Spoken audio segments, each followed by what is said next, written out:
Hello friends, welcome to my YouTube channel. So today in this video I am going to show you how to fix clock widget missing on this device, or how to restore and install the clock widget on this device.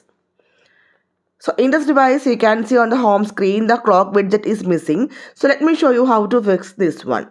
Just press and hold the home screen. At the bottom you can see the option widget. Tap on this one. Now scroll down. Here you can see the option clock. Tap on this one. So here you can see some different type of clock styles you can see here.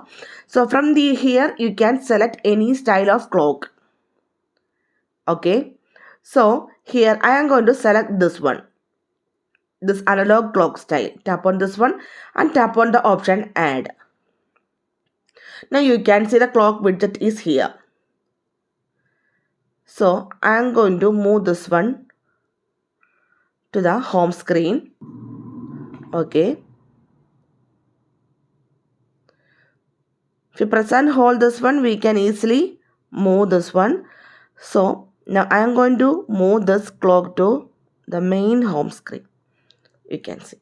So simply in this way we can fix the clock widget is missing, or how to restore the clock widget on this device. So hope you guys enjoy this video. Thank you for watching. Thank you. Bye bye.